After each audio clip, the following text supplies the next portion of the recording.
Estamos de volta com o Band Entrevista, hoje conversando sobre a independência do Brasil, celebrada em 7 de setembro. Nossa convidada é historiadora e professora de História da UNB, Neuma Brilhante Rodrigues. Neuma, o que a gente pode destacar nessa era pós-independência do Brasil? Eu acho que o que é importante marcar é que quando o Brasil se torna independente, não havia uma sensação entre as elites políticas de que o Brasil estava acabado, que existia uma nação brasileira.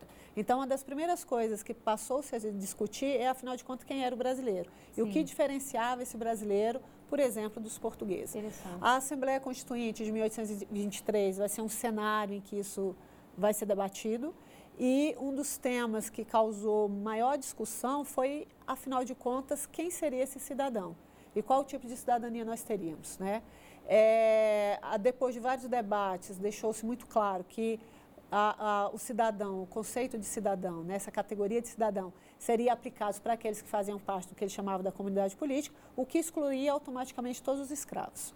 Escravo era uma mercadoria, portanto, o escravo não estava no âmbito do direito.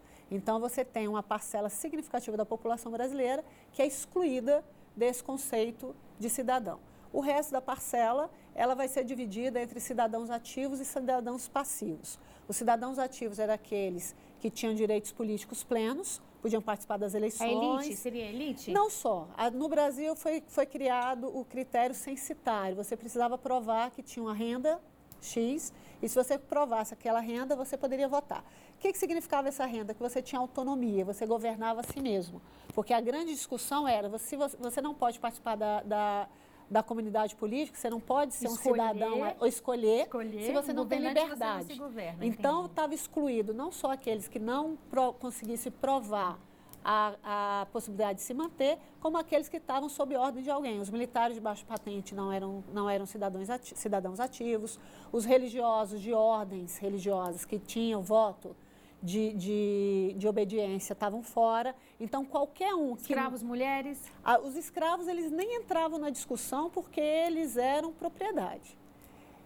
Eles nem não eram considerados pessoas plenas. Certo? Porque eles estavam sob domínio completo de outro. A mulher, sim, a mulher era uma cidadã, ela tinha direitos civis, mas ela era uma cidadã passiva e sem possibilidade de se transformar em cidadã ativo, porque dentro da organização social, dentro do direito civil, a mulher ela necessariamente precisava ser tutelada. Ela estaria sempre sob a guarda de um homem, ou pai, ou marido, ou filho, ou um sobrinho. Mesmo as mulheres independentes, com posse, senhora de negócios, as viúvas são figuras muito interessantes nesse sentido. Mesmo essas mulheres, elas precisavam estar tutoradas. Elas tinham algum homem tutor. Então, ela não poderia ser cidadã ativa. Lembremos que a mulher só vai ter direito ao voto na década de 1930. Pois é, certo? Você citou aí a questão dos escravos e a gente lembra com muita tristeza que o Brasil foi um dos últimos países a acabar com a escravidão. Né? Quer dizer, o último importante e grande país a acabar com a escravidão, né? E a experiência da escravidão, ela foi absolutamente marcante, todo o debate, toda a construção desse país independente. No momento em que você discute a questão de cidadania, você tem a questão do escravo. Como você encaixar esses dois elementos? Como você, por exemplo, pensar na incorporação dessa população escrava num contexto já na década de 1870, por exemplo, quando a gente tem a lei do ventre livre, e você tem a expectativa da inclusão de uma vasta população de escravos, de ex-escravos, daqueles que iam nascer livres, né? Dentro dessa categoria de cidadão. Isso traz grandes debates e que traz grandes resistências. E vai ser nesse contexto que vai se fortalecer no movimento que na década de 80, de 1880, se transforma num grande movimento social que vai ser o movimento abolicionista. E isso foi muito interessante que a gente estava conversando aqui, quer dizer, esse movimento abolicionista, ele teve uma participação popular muito ativa. Sim. As pessoas foram para as ruas pedir o fim da escravidão. Sim, esse movimento ele é muito complexo, ele envolve uma elite política, inclusive o imperador, ele era muito simpático à abolição. Você tem uma elite intelectual e você tem uma participação popular imensa, inclusive de escravos e ex-escravos, né, que estavam ali, de pessoas negras que tinham alcançado situações de destaque na sociedade. Por exemplo, muitos rábulas. Rábulas eram advogados práticos, porque você não precisava fazer o curso de advocacia, você fazia uma prova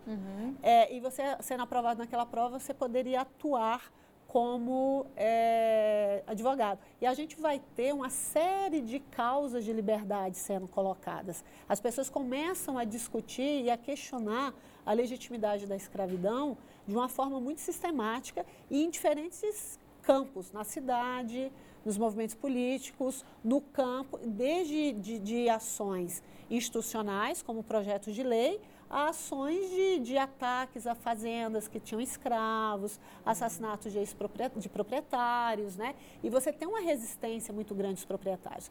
Quando a Lei Áurea é aprovada, por exemplo, você tem vários proprietários que ficam criando várias situações que queriam impedir que seus escravos saíssem das suas fazendas. Então, é um debate que vai ser muito grande, com a participação popular muito significativa e, insisto, com uma participação de pessoas negras, homens e mulheres negros, escravizados ou livres, que vão atuar de forma sistemática nas discussões e nas propostas dessa liberdade. Infelizmente, assim como a gente vai ter uma discussão da cidadania muito excludente no momento da independência, a gente também vai ter uma discussão de cidadania muito excludente no momento da abolição da escravatura, em que a abolição não foi acompanhada de políticas que permitisse a integração efetiva dessa população. E ainda hoje a gente vê o reflexo disso, né? Sim, sim.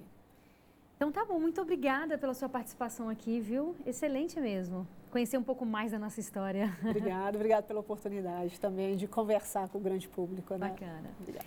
E o Band Entrevistas de hoje fica por aqui. Muito obrigada pela sua audiência e companhia. A gente volta a se encontrar na próxima semana. Vou esperar você. Até lá. Tchau, tchau.